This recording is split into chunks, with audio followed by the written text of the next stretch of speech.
and welcome to Follow Everton. My name is Ryan and I'm your host for today's show. I'm here reacting to James Rodriguez, his departure. He has officially left Everton Football Club and signed for a team in Qatar. So I want your comments and feedback on this move. Is this the right thing for Everton Football Club to see James Rodriguez leaving the club, or is this a massive mistake? Let me know what you think. I mean, I'm going to react to this and give you my opinion. I think I'm really disappointed to see James leave Everton. I just think he's a level above a lot of the players we're forced to watch week in, week out. And I think we've got a threadbare squad, and we can't see the benefit of maybe more players coming in now because the window's not open till January. So we're leaving ourselves incredibly short. Um, People are giving a lot of criticism to James. For me, I think his output last season was quite strong for the games he played. I always was excited to watch him, and I felt more of a buzz around Everton when James was playing. And there was a lot of upset when he was injured because, understandably, he was an outstanding player on his day for us. And I think the gripe a lot of fans had with him last season was that he couldn't stay fit. And I think that's ultimately why Everton didn't finish in the European spots. I think Doucouré's injury and James' injury really cost us, and we tailed off. So he was really crucial to us last season. And obviously now Rafa Benitez has come in, and there's a bit of animosity between the two individuals. And I think what looks like has happened, he said to James, you're not part of my plans, but if you stay here, I will use you, sporadically, but you're not really in my plans, and you can go if you want. And James has gone, well, I want to play football. I want to get back in the Colombian national team. And so he's looked for a route out of Everton throughout the summer. And it's really unfortunate that it's kind of come like this, because I think he should still be a key player at the club. I'm just got a comment coming from Steve Chapman. I'm so glad that injury-prone fraud has left. You're entitled to your opinion, Steve. Injury-prone, I'll give you that. I mean, I'm not convinced he's a fraud. I think when he played for us, I thought he was really good, scored some great goals, good assists. He was involved a lot, in the build-up to the goals. And I think the problem with James was he was a defensive liability. He left gaps. He didn't have the speed. But then you look at a lot of the names in this Everton side, and do they have the speed there? I'm not so sure. So why do we single out James? Is it because he's on high wages? And if so, then take a look at yourself, because we've got other players on ridiculous wages. Cenk Tosun on 100 grand a week, doing nothing for years. Fabian Delph on 90 grand a week. So I can go on and on there and say that James, at least when he played, he had a good output on the pitch for us, and did, he was effective. But it looks like what's happened is he's been told he can go, and we've struggled to find someone who will pay whatever our transfer fee was, or meet our conditions and meet James's conditions. And ultimately now he's gone to Dubai, to Qatar. For me, that says a lot about him as a footballer. Where does he see himself in his career? I think he's more in for the money now. It's a business. It's career suicide to go there. Yeah, he's going to be a big fish in a small pond. Football isn't as big there, of course, as it is in England. So maybe he wants to be in the limelight. He wants a silly salary. And I think he'll get away there with being kind of, I don't know, it's not as intense a league, is it? Let's be honest. The players aren't the same standard, and he can go at his own pace over there, and he can probably get away with being 60 or 70% fit for the games. Whereas here, if you're not 100% fit, you really do get exposed. And I think that did happen on a few occasions, and that ultimately is the reason why he's being moved on. I want more comments coming in, please. Just on this one from Dave Weston, he's saying, glad he's gone. Absolute mercenary. Him and Ancelotti had a deal, I think, on the amount of games he played, so would be fit for the Copa America. But that come back to bite him in the arse, and he played great for the first 4 games. The rest he played, he didn't set the light on fire. Dave, I mean, I see what you're saying. it would be extremely amateurish if Everton had took a player on and had the number of games he was allowed to play capped. I mean, it stinks really if that's true, and I don't see it personally. I think that's even too amateurish, even for Everton. On the mercenary thing, yeah, I think he's been a bit disrespectful, but we really don't know what's gone on there. He could have been completely frozen out by Rafa and said, "Look, I don't want you here. Get out the club." And James might have been aggrieved by that, and that's why he's come out with those comments. It's unfortunate. I think at the end of the day, no one really knows what's gone on here. We're making assumptions. We just think he wasn't part of the plans. We're also, financial fair play's crippled us, and how attractive are the likes of Delph and Tosin to other clubs? At least James is, he's an asset of some description. I just want to know, it seems that the two comments I've had so far from Evertonians, who watch the channel regularly, thank you very much. And they are very much happy to see the back of him. But then my question to you guys is, looking at that QPR team that we put out, and how much of a difference would someone of James made in that team? Let's be honest, he is a cut above the likes of Tom Davis. And I just think if we'd have had someone like him on the pitch to provide a little bit of cutting edge and a little bit of magic, we might be sitting, through in the next round. And that's something I'm going to talk about now. Now, I went down to London. I had 440 miles round trip to go and watch Everton travel and play QPR. And nice traditional stadium. First and foremost, it's it's a historic club, QPR. They've had some big players like Les Ferdinand, and there's some good memories, of course.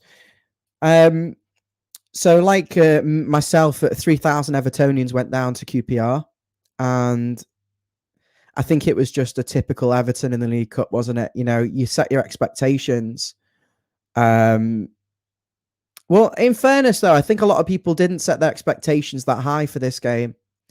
And they were kind of anticipating a bit of a mess. And Steve Ellie on the channel said before the game in our preview that he was not too confident really about going into that fixture. And I think he predicted the team as well. And I think we were proved right, really, in that we really struggled to get a grip of QPR. And we're paying the price now for having a small squad. We've got one player who's on bail at the moment, under charges for, we're not going to go into it, but I think everyone knows what's going on with that. And so we've lost a key player, a record signing, and then James is gone. And, you're coming down now, 23 players in the squad, 3 goalies. We've got a lot of youth players, but are they good enough to make an impact? I'm not so sure. Ellis Sims is ready. So we are really short, and I think we were found out against QPR. I'm just going to touch on a few points that really stood out to me. I thought we were completely exposed at right back. I think QPR, all their attacks came down the side of John Joe Kenny, and they really had him on toast. He couldn't get out to the QPR winger, and he was dragged everywhere. And so was Holgate, in fairness, and there wasn't the protection in front of them from the midfield, and QPR were getting a lot of joy. And the issue was we couldn't stop the cross time and time again, and we couldn't defend our box well enough. It just seems like Holgate and Godfrey are another centre-back pairing that we've seen a few times now. They can't play together. They're too lightweight. I think you've got to have one big central defender alongside them who does the talking, and I'm not even convinced Yerry Mina or Michael Keane are the talkers in there. I think every defender we've got needs someone to hold their hand, and that's a concern. There was a disconnection there really between Begovic as well and the two centre halves, and none of them did any favours. I thought couldn't just stop the cross, couldn't defend the box, and QPR getting 2 goals, and it would be Charlie Austin, who's a bit of a wind-up merchant, but I'd rather have Charlie Austin up front than Solomon Rondon, which brings me on to the fact that Rafa making comments about players who aren't quite fit, but yet Rondon can play 2 games in the space of like 4 days. after not playing for 4 months. To me, it stinks. I think Rafa lies. He obviously lied about James being injured. He's not injured. He was just negotiating a transfer. That's been the case for weeks. And I think he's lied about a lot of things. I want to know what's happened with Gubamin and Delph. I think, it's just mysterious injuries constantly, and those players get away scot-free. If you're talking about players getting criticised for being injured, then please point the direction in their way. And give James maybe put a little bit more respect on his name, I'd say, when you've got players like Delph who don't even offer anything when they did play for us. I'm just going to come to the comment from Dave. He said you say it would be amateurish to have a cap for a player. Yeah, of course. We're talking about Everton, and you don't know what to. Nothing surprises me. This is the problem. You're spot on, Dave. When you put in championship players out and playing against championship opposition, what do you expect? I saw that team and I thought it wouldn't look out of place in the league below. Luca Dean aside, I'm sure there's a couple of other names, but it's a championship. It was a championship side we put out. Gomez hasn't done anything in years. No goals, not really any assists. And he turns up one week and goes missing for several weeks. Davis has been around the first team for 5 years, and he's not improved from the 17-year-old lad we saw. Kenny, waste of time. I don't think Holgate's up to it. Godfrey had a poor game, and Dean was better than he was against Villa, but overall, it wouldn't look out of place in the championship. And I know you look at what we did against QPR, and you could say we had Richarlison injured, we had Calvert-Lewin injured, Doucouré and Allen were rested. Okay, that's the entire spine of the team. Mina and Keane again, the spine. Pickford, Coleman, the captain, was out. So it really was like a lot of reserve players. But football is a squad game. You're not going to have, we saw it last season, you're not going to have the full 11 players fit for every single match. You've got to have capable players on the bench. And we loaned out our left back, Niels Nkunku, to Standard Liège. We're left with John Joe Kenny at right back, who couldn't get a move, who struggled in Scotland with Celtic. And we've been exposed for that. And Holgate, Everton, apparently were trying to sell him to Brighton in the summer to replace Ben White. And that move didn't go through. But for me, he's not the level required. And I'm really struggling here to see how this will improve, because these players are going to get injured throughout the course of the season. If it's not Richarlison, if it's not Calvert-Lewin, Luca Dean will get injured. Coleman will have a spell on the sidelines. Alan, I'm sure Doucouré. I mean, I'm not going to jinx it, but we haven't got the players who can come in and replace them. And of course, against QPR, it was forced. We didn't have the options and we were forced into playing these players, but they've proven time and time again they're not good enough. We shouldn't be going out of the League Cup in the third round away at QPR. It was embarrassing, and I want to point some of the blame at Marcel Brands, because he's clearly got nothing to do with transfers in at the club at the moment. All those players in the summer, Rondon, Rafa Benitez, Damari Gray, Rafa said he contacted him directly, even when he didn't have a club. Andros Townsend, Rafa Benitez. Don't know about Begovic, but I thought Olsen was better. Just on Begovic, I'm sure he's a really nice guy, but I was watching his body language in the shootout, and he seemed disinterested in the penalties. He didn't move as much as he should. He was too busy interested in chewing gum and trying to not walk into their keeper as he was coming across. And I just felt like they could take 100 penalties, and Begovic never looked like saving any of them. And I think if Pickford is there, we win that penalty shootout, because our penalties, that's the one positive I'm putting out there. Actually, I'll actually come on to another positive I've just remembered, but our penalties were good. And in recent memory, we've lost to Leicester on penalties at home, Fiorentina in the Europa League. There's been other games. I think we lost to Norwich on pens. There's a few that we lost on pens, but for once we actually, it was a good penalty shootout from our perspective. It was just the keeper. The keeper's got to save something. You're playing for a Premier League team. You faced all those penalties, I think, in pre-season as well, and he only saved the one from their goalie. So it's disappointing. But on a positive, I thought Andros Townsend against QPR, he looked like a leader. He looked, and I can't believe, with respect to him, I can't believe I'm even mentioning him and Everton Football Club in the same sentence, because if you'd have asked me about Andros Townsend in the summer, while we had Ancelotti as manager, I would have said, fuck off. Why are we looking at QPR players who are leaving on free transfers? But so far, he has proven to be really an astute signing. He looks determined. He looks committed. It looks like he's got a point to prove. I know he's on the wrong side of 30, but he seems to be really motivated to do something here at Everton. I thought his quality shined through against QPR. He looked like the best of our players, and he looked like he wanted to make something happen, and we saw that with the goal. So it was unfortunate that he was on the losing team, because I think out of everyone there, he was the one who didn't deserve to be on the losing team.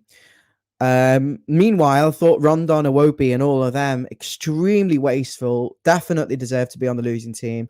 Iwobi threw on goal, missing an easy chance. Come on, you're a Premier League footballer, 35 million. The goal's gaping, or pass it across, for God's sake.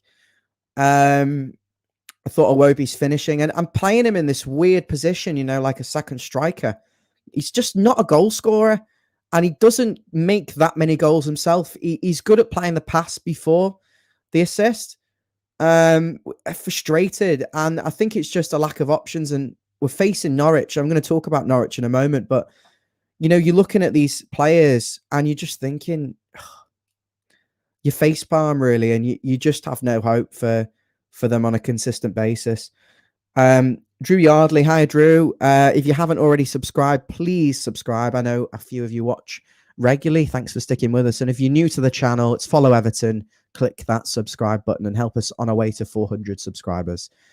Drew is saying our centre midfield were a joke against QPR. We were overrun and overpowered.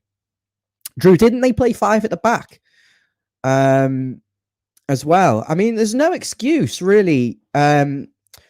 Andre Gomez, a £22 million signing from Barcelona, and we're talking about Valencia's Player of the Year, and I think he was up there in La Liga when he was there with his assists and his statistics. He was so highly regarded there.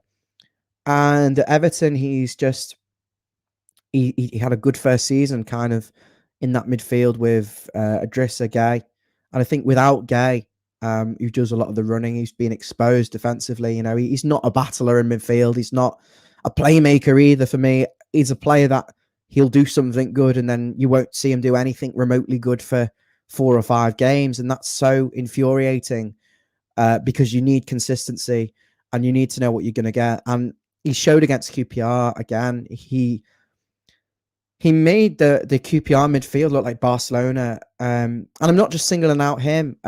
He didn't get the protection. Iwobi was meant to be tracking back into that midfield. And Davis, again, proving that he's no better than anything in the Championship. He's not technically very good. He's not physically good. He's not quick. He's not strong. Yeah, I've got massive respect for him. He's an Evertonian, and he's living the dream. But what are we settling for here? Are we settling for mediocrity when the Everton fans are happy to see James Rodriguez, a Golden Boot winner in the World Cup? And let's be honest, okay, he's had his injuries and he will continue to have them. Maybe his body isn't quite what it was when he was younger, but when he plays, he is outstanding. Technically, he finds that pass. He's got a great shot on him, and it just infuriates me so much that fans are kind of just accepting the fact he's gone. We're letting him go. We've pushed him out, or we've allowed him to be so annoyed that he's been forced to go. Yet we have the likes of Fabian Delph, Jean-Philippe Gbamin, and Tom Davis. And we have players released on bail for suspected crimes of serious nature. So we're just a laughing stock at the moment. And there's only one decent thing at the moment about Everton, and this is the new stadium. And thank God that's going ahead with the funding. But on the pitch, it's years of mediocrity, and we're not even likable. I look through the players, and there's only a few names that I think I like you as a footballer and as a person. I look through, and there's so many I've got no connection to. I feel completely disconnected to them.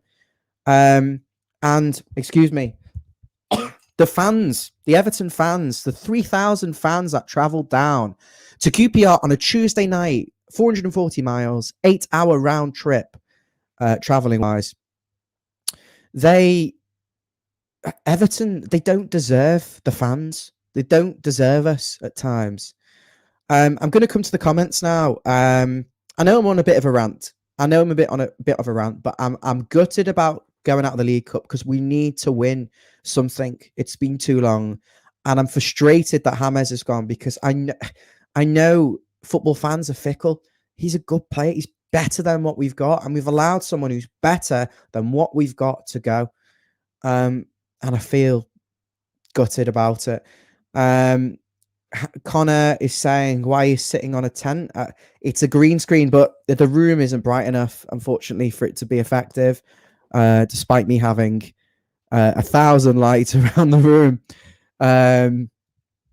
It's quite good, though, when there's two of us and you can't see that. It looks like the gap. But we'll go with what we've got.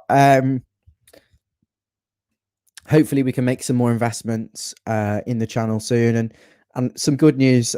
We have been invited to join a new project. Can't give too much information at the moment, but been invited by a group of it's like a football group, and they want to get fans from each Premier League club. The bigger clubs in the Premier League, shall we say, and they want to use some of our video content and interview us after games. And it will be really good because they've got investors and stuff, and they're gonna hopefully grow into a huge football brand. And we will be representing Everton on there, and we will be getting sponsorship through that. So we're going to be paid for it, and we're going to invest what we get back into the channel so we can grow our own channel and still complement them in the best way possible. So that's really promising. I can also ask you now, if you haven't already subscribed, hit that subscribe button on YouTube and help us get on our way to 400 subscribers. Yes, it is a tiny channel. We've been doing this for 6 months now. I think we deserve a bit more recognition. So if you haven't already subscribed and liked this video, hit the like button and subscribe. Thank you very much. Moving on to Dave Weston's comment. Dave saying, losing 4 players shouldn't decimate your team as much as ours. Dave, you're spot on. Look around you. I know we can't compete with the likes of United and Liverpool and Chelsea and City, and the list goes on, really, because I think even Aston Villa have got strength and depth. We haven't got the quality. I think we've got a team. If all the 11 players are fit, they can compete in and around the top 6. I firmly believe they can do that. But the problem is, and as we saw last season, if one or more like 2 players get injured out of that 11, the drop in quality is massive and you get exposed. And I dare say, if Coleman is injured against Premier League opposition, for example, Man United next week, and John Joe Kenny is at right back, we will get absolutely hammered. They will just play on that side the whole game, and they know we can't defend the balls into the box, and they will just batter us. And it's just like, then, if Decore, for example, is injured, we haven't got the legs in the midfield, pack the midfield and overrun us. It's just too big of a drop-off in quality of who comes in. And Dave, I just completely agree. Hit the thumbs up, Dave, for me on Facebook. I've got another comment from you I'm going to go to here, which says, even a fully fit Rondon isn't a better backup than what we have, which isn't saying much for the likes of Tosin. I don't think the likes of Ellis Sims sitting on the bench, then taking off your striker and playing Iwobi at front does his confidence any good. Okay, so just answering that question, so far, I've seen nothing of Rondon that makes me think he's going to be productive. He's bullied by the central defenders. He's slower to react. He doesn't make the right runs. He moves like a boat.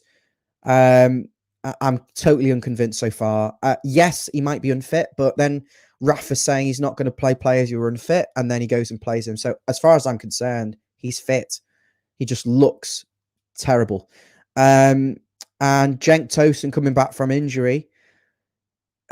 he was good for about 10 games when we signed him. And he kind of dug us out of a bit of a hole. I just need to move that comment off just so you can see me. He was good for a few games. I think he got half a dozen goals or something like that because I was at Huddersfield and there was the "Hey Jen, we're having a party" song on the coach home.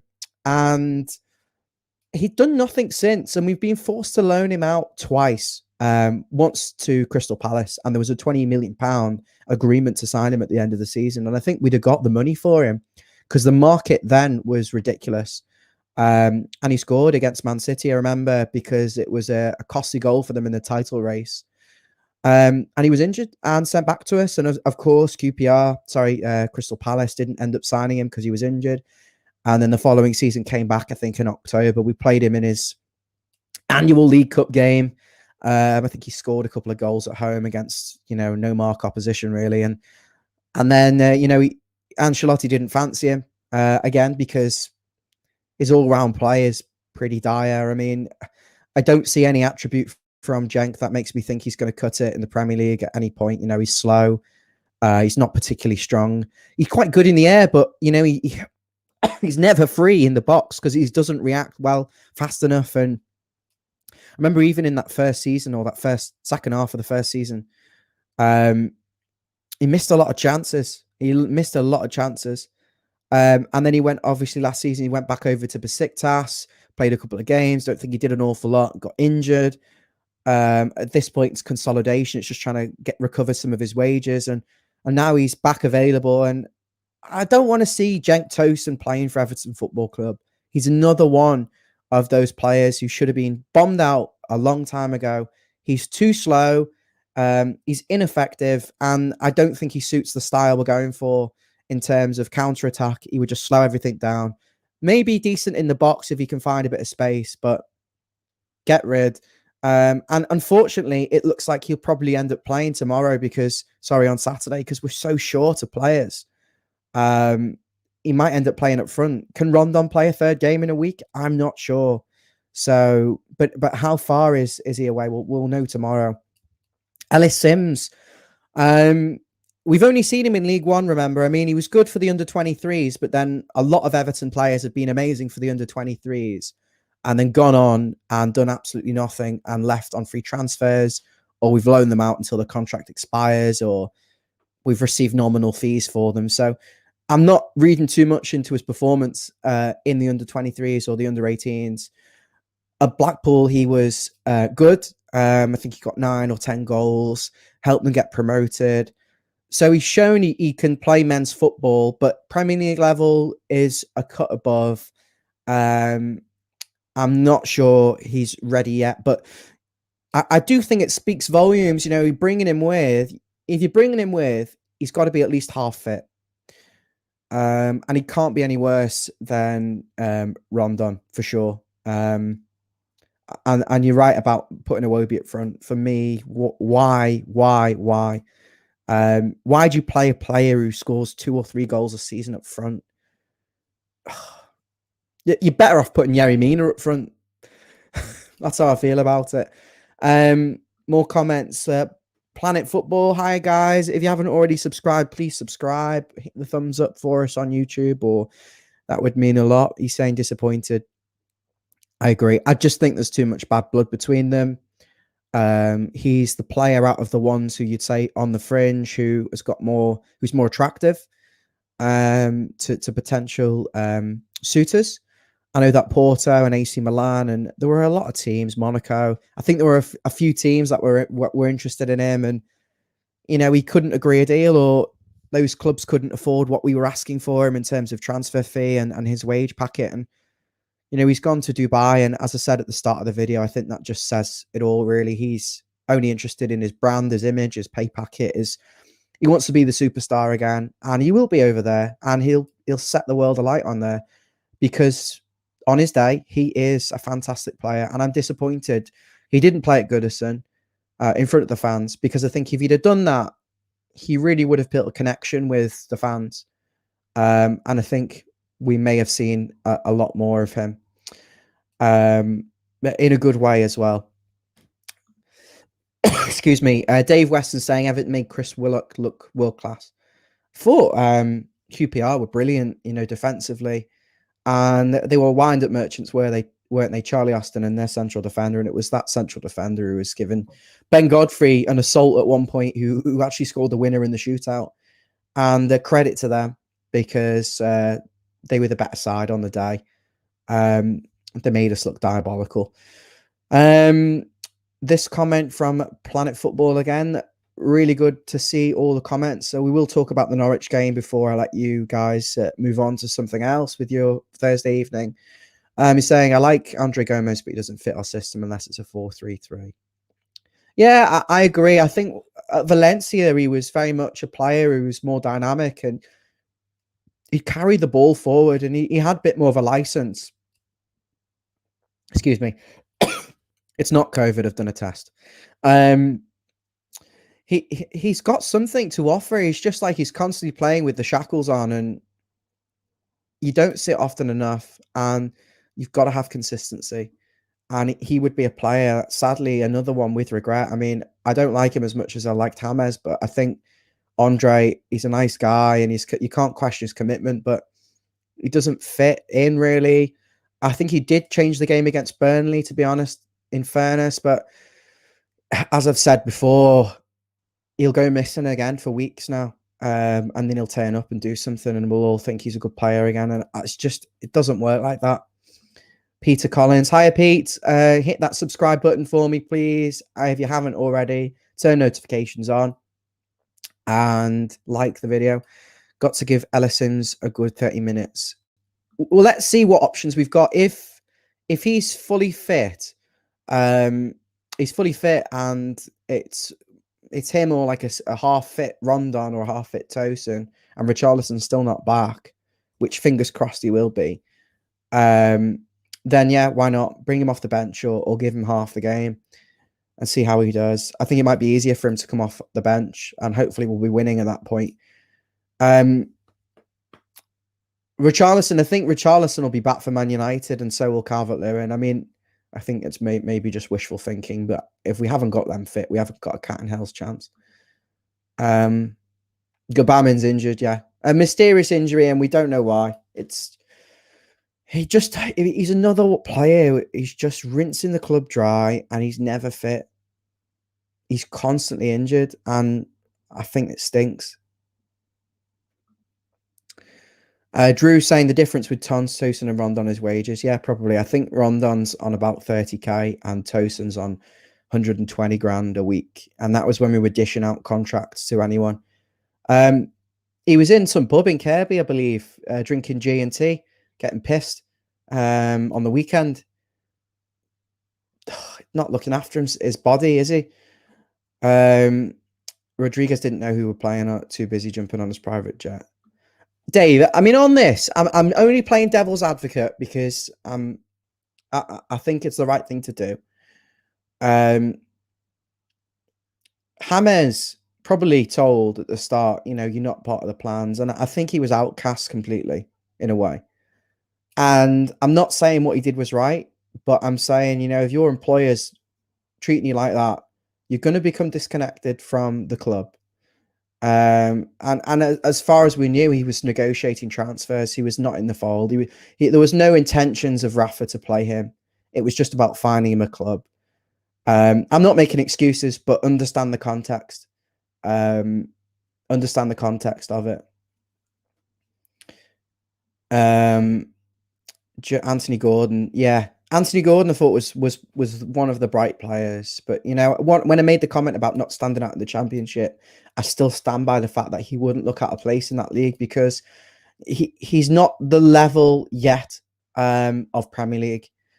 He's playing because we didn't bring Luis Diaz in, and Ant Gordon, yeah, a scouser, and I'd love to see him do well, but he seems to lack that real end product. When he should have had a shot and when he should have tested the goalie, or I just think maybe he just needs a little bit more confidence, and hopefully that'll come with games, and we'll have a good player on our hands. I don't think anyone would question his ability, just his attitude. Again, We don't know. I know the Twitch thing is really unprofessional, but as I said, for all we know, he's been completely outcast and told to find another club at the start of the window to save money. Because Rafa specifically said about FFP.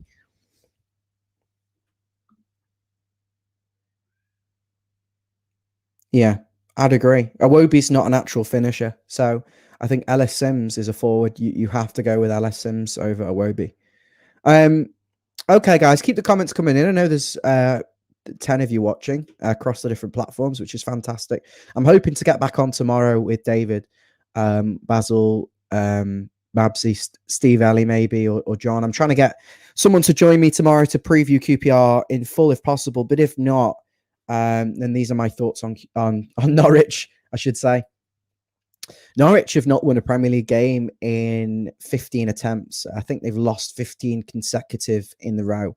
And normally that would mean Everton are going to lose to them because we seem to be the perfect side for someone to break their duck or winless run against. We've got no margin for dropping points against Norwich. And the reason I say that is because we're at home and I can't see us picking up points against the top six this season. I think the level above in their reserves and their first team is just too much of a gap between us, and we won't keep players fit. I just can't see it. So we've got to beat Norwich. We've got to convincingly beat Norwich, and Rafa's got to win for his own sake, because I think if we lose against Norwich, there will be an uproar. But yeah, a friend of mine is a Man United fan, and he told me about them losing to West Ham yesterday. I think it was 1-0. And I looked at the team that Man United put out, and it wasn't any of the regular starters. And I looked at the West Ham team, and in fairness, the same. And I looked through, and I thought he'd get an R team, he'd get an R team, he'd get an R team, and I'd say most of them were good enough, at least for our bench, and a lot of them would start for us. And it's infuriating that we just don't have that strength and depth. And that's why I just don't think we compete with the top six this season. Yeah, I said if everyone's fit and we've got the first 11, we can compete in and around the top six in terms of position. But in terms of actually playing those teams and beating them, I can't see that happening too often. I just think the gulf in class with the way like Chelsea have recruited, City have recruited, Liverpool have got Van Dijk back. And you look across those sides and they look so strong. And Leicester, Villa, West Ham, they've all got really strong teams now, really strong squads, and I don't see us as good as them. So we've got to take points against these teams like Norwich, and there's no margin for error. In terms of who I would play, I think it's really difficult because it's just who is fit, and really you want to have that choice. You want to have the choice. Pickford's going to be out. I'd imagine Richarlison and Calvert-Lewin will be out, and Seamus. So I'm really struggling with the team, but I'm going with even I think Dean has got a knock, so it's going to end up being Godfrey at left back, Michael Keane, Yerry Mina, John Joe Kenny. I mean at right back. Oh for Christ, it could be Holgate. Could be Holgate. Midfield, Alan and Decorah, of course, it picks itself. Townsend, third game in a week. Can he do it? Will he be fresh? I'm not sure, but he's got to start for me. Damari Gray, and fucking Rondon. I mean, it's just a joke, isn't it? Let's be honest. What do you make of that team? Tell me now. Who would you go out with? What side would you put out for Norwich? Can you think of a better solution if everyone who we saw against QPR is available? Maybe Damari Gray up front, Iwobi and Townsend on the wings. Gomez in behind, possibly. Or I want to see a 4-4-2, I think, but it's difficult when we haven't got the names there. Would you like to see a 4-4-2? Let me know in the comments. In terms of moving forward without James, I think it does leave us a little bit short now. On the right side of midfield and for a playmaker, because Sigurdsson's obviously not there, and I just think we don't have like a playmaker now. We don't have someone who can play the pass, make that defense splitting pass, and We're sure. I think if the wing play and the counter-attacking plans don't work, I don't really think we have a plan B or a plan C, and that worries me. But against Norwich, I do think we'll have too much for them still, because I think they are really poor. Famous last words. We've got to go there to Goodison with confidence. Try and get those defeats out of our system. I've just seen a comment come in, and it's just, it wouldn't surprise me, mate. We've got to go there and turn up with some confidence in front of the fans. Forget about the League Cup exit, which is absolutely disgraceful. You know, this is why we're not winning anything in 25 years, that we're accepting a League Cup defeat. We're accepting James Rodriguez leaving, and we're persisting with the shite. I wonder if maybe we'll see Gabamin or Delph back, maybe just extra bodies in there as an option. But as I said before, I think it would probably be Godfrey, Mina, Keenan, Holgate as the back four. So the 4 centre-backs. Gomez, Decore and Allen as a midfield three. And then Damari Gray, Andros Townsend and Alex Iwobi. And make of that what you will. I just think it stinks. It really just doesn't inspire me. I think Damari Gray obviously has been outstanding so far. And we've got to wrap him in cotton more because he's a first-team player. I don't think Townsend and Gray came to start regularly in terms of, I thought they were more squad players, but they've just proven now that they can't be dropped. They're too good compared to what we've got. Right, I'm feeling a bit tired because I have been on this video on my own, 43 minutes. It is a long time to be talking to myself. Just this comment from Lee Hill, which was the one I was referring to. Lee, give us a thumbs up, buddy, on Facebook. And if you haven't already subscribed, yourself and Dave, please go on YouTube, search for Follow Everton and hit the subscribe button. You can continue watching on Facebook if you want. That's fine. Just help us get the numbers up on there. That would be fantastic. Yeah, I mean, that would be the most Everton thing to happen, wouldn't it? Kieran Dowell scoring a goal for Norwich. How's he done so far at Norwich? Has he performed well? Has he been productive? I don't know what to say. I really don't know what to say.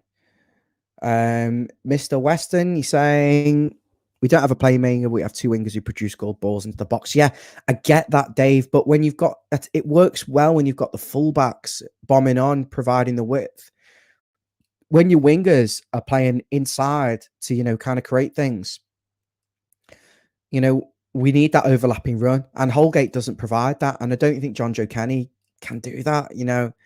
And Godfrey certainly can't do that. So the fullbacks aren't there. Don't get me wrong. I think Damari Gray is outstanding. I'd like to see him play on the left of a 4-4-2. I think running at defenders, one thing on your mind, beat the man, cross it, beat the man, score. I think he's such a good player, and his best position for me will be on the left, cutting in and supplying the forwards. And the same with Townsend off the right, cutting in on the left foot, shooting, playing the threaded balls, getting down the right-hand side. His right foot's just as good. I know he's left-footed, but he's just as good with the right foot. His delivery is outstanding. I really hope we can get our 2 strikers back fit, because I think if you get the 2 strikers in that team, you've got the supply line from Gray and Townsend. And bear in mind, if any of them get injured, we're fucked. But we've got the supply line. We've got that little defensive anchor unit, Decore Allen. Decore making those late runs into the box. I think that's quite good. So I think it's promising when everyone's fit, as I've said time and time again. I still think massive question marks over that Keenan-Mina partnership. We don't seem to have the right balance. I think when it's Keenan-Mina, it's too slow. It's too lethargic. I think Mina makes quite a lot of howlers. He loses concentration. He does silly dances and stupid things. Getting involved in fights. It's just unnecessary. And I think he'll be gutted. James is gone. So I wonder where his head's going to be at, how he's thinking. Is Yerry Mina going to want to join, sign a new contract, shall I say? Because his contract, I think, runs out at the end of next season. And I think we're at the point now where we've got to renew his contract or sell him in January or in the summer, really. But will he want to stay? He's coming into his prime now, 27, so he's got to perform and be consistent. But I think there are howlers in Michael Keane in particular. So I'm not convinced those 2 work, but I do think they're the better partnership. I think Michael Keane, it's so difficult because I think he is kind of the best defender we have. in a way that as a defender, he knows what defending is. I mean, I'm not really justifying my point that well because I've seen so many howlers from him. But what I'm trying to say is, I think he's the most natural in his position. But I don't like him long term for Everton. I think he hasn't really progressed in the way that you'd hope in terms of consistency. I think he goes on runs where he's really good for 10 games, and then he'll drop a clanger, or you might see a really good run from him, and then he'll have a really poor run, and he'll look like the Michael Keane of old. And you've seen it; he's not good on the ball, and he's not aggressive enough. Um, he's been a bit all over the place this season, but I still think he's probably the one player that Rafa trusts the best. Does the most talking, and it's difficult because I'm really struggling. I don't think the Holgate and Godfrey partnership works at all. I don't think the Holgate and Keane partnership works. I think that's the worst of the four. I'll be honest. What do you think? Am I right with this, or am I over the top? Let me know. Dave's saying, I don't know what happened to Keane. He seems shite. Exactly, that's what I've just said. He looks brilliant for a run of games, and then he makes a clanger, and you just think he's back at square one. And he's a confidence player. But he's the most trusted defender, I think, and I think he will play every game if fit. And then I think it's Mina, second choice, and Godfrey probably isn't as good a central defender, an out-and-out central defender. I think he's just a rapid. He's really quick. It's like we've got a few players, and if we could combine them, we'd have an amazing centre back. But they've all got too many weaknesses. Holgate's distribution's shocking. He's too lightweight. He's quick, but he's not rapid. Not that good in the air. I think he's cocky. I think he's arrogant and cocky. And I don't think he's a fantastic defender, really. Godfrey, rapid, strong, athletic, but I think he gets caught out. You saw with the Charlie Austin one, beaten too easily. It's pathetic. And I don't want to knock him because I think he's going to go far, Ben Godfrey. I just think there's work to do with him. And I've touched on Mina. I think he's got mistake in him with the concentration and the clowning about, and I think he's going to be deeply affected by his friend James leaving. Drew saying spot on with Mina. He upped his game when Rodriguez turned up. That's gone. I think his attitude will drop back to the jelly legs. Yeah, probably end up injured. And Mikey James is saying, Mikey, if you haven't already subscribed, I don't know whether you've been on one of our videos before, but please hit that subscribe button. He's saying play Holgate right back and Godfrey as defensive midfield. But then are you pushing Decore into kind of like an attacking midfield role? The problem is a couple of injuries and there's no balance. We're so short at fullback. Be interesting to see. I think against Norwich, I want to see bravery and I want to see an offensive lineup. I want to see an offensive lineup. I don't want to see something too defensive. And I think we could get forced into playing 4 across the back who are all centre halves. And I think that takes out half of the strategy of wing play because there's no creativity from the middle. I'm looking forward to going on Saturday, but the more I think about it, the more I'm getting worried. How many injuries have you got? Why are the players getting injured? Why are there innocuous challenges in training? Why are these players getting injured? Tell me now. I know the Richarlison one was an injury. I think Tarkovsky or Ben Mee injured him, but he played on for the rest of the match. So what's going on with him? Carl, hi Carl. If you haven't already subscribed, please hit that subscribe button right now for me and be a good friend. He's saying, centre backs are shocking. We'll go far to say as Liverpool's 5th choice, Nat Phillips is better than any of our lot. I think Nat's a decent centre back. I think he's extremely slow. Yeah. I'm not sure I completely agree. I don't think there is. Don't think Nat Phillips is better than them. But I know what you're saying. I get your point. We haven't found the right balance. I think Godfrey played better at left back than centre half. He did, but What was the style of play last season? Tell me. Because last season for me, it was 7 good games at home where we annihilated everyone, and the plan was quite simple. Excuse me. James tucks in off the right, Decore covers that side, Richarlison tucks in off the left, and Dean bombs on, and it's all about finding little pockets to create crossing opportunities and find the forwards.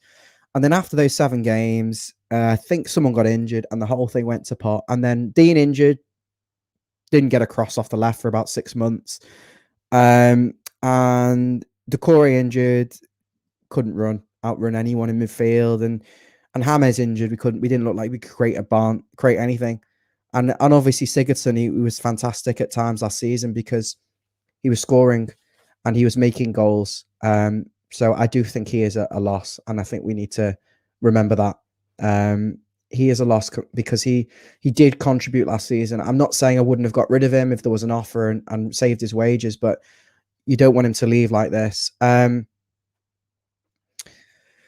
Yeah, I mean, I think I've lost my trail of thought, and I think there's a cat just about to walk across the screen, which you're about to see now. So it's just move out the way. We're live. I don't think it quite understands that we are live. If it wants to join, it can comment. What do you think of the Everton result? Shite. Comment from Dave Wesley saying Deansby. Yeah, I know there's been a lot of people saying that he hasn't performed well for 18 months. What do you think of that, guys? Do you believe that he hasn't been up to it? I'm going to ask you, there's got this little video from him, actually. He's a really nice guy. I met him in the Trafford Centre recently. It's Lucas Dean. Follow Everton. Subscribe. Yeah, of course. See you later, Lucas. So what I'd say to you guys, do as you're told, hit that subscribe button for me, get your friends to subscribe, help us reach 400 subscribers. That would be fantastic. And I'm going to leave it there. Thanks for joining me over the past hour. It's been really good fun and really nice to get the comments.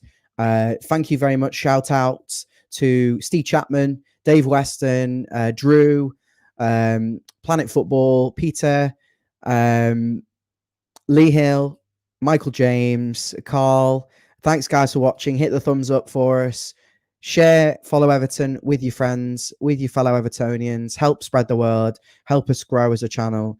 And I look forward to seeing you either tomorrow to preview Norwich properly with Dave or Mamsi. I can't guarantee this, though. And if not, we'll be reacting after the Norwich game at Goodison, hopefully celebrating a cobbled together victory. And I think we'll know a lot more when we see the press conference from Rafa, and he kind of will just put a few things to bed. I really hope he's just honest about James now he's off the books. Just tell us how it is, mate.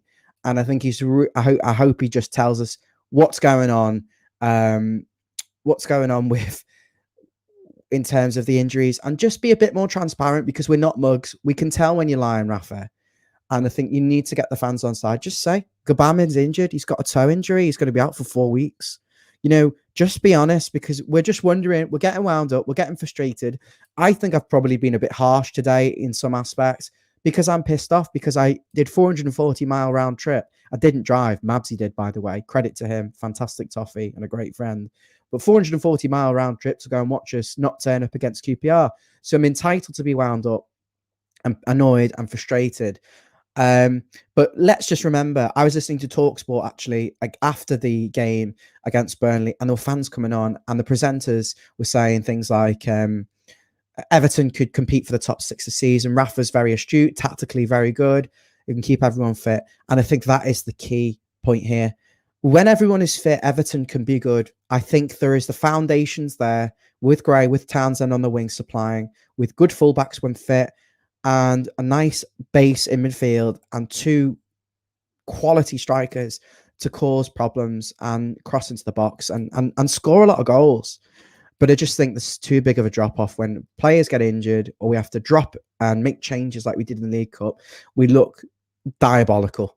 And I hope it's the Everton versus Burnley that we see, and not the Everton that went to QPR and against Villa. I mean, just exposed, really.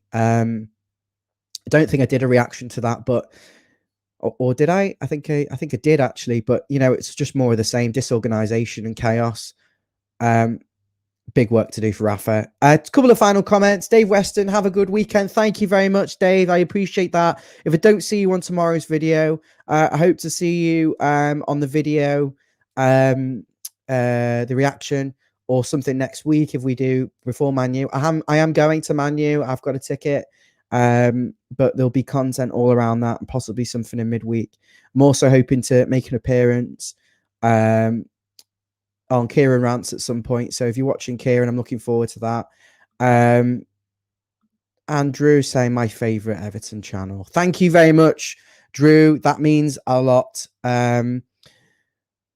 I really appreciate it. If you could subscribe and make sure you ask your fellow Evertonians to support us and subscribe, that would be fantastic. And I just want to make a quick shout out as well. Neil Michaels, if you're watching, drop us a message. It would be great to hear from you. I've not seen you on the last couple of videos.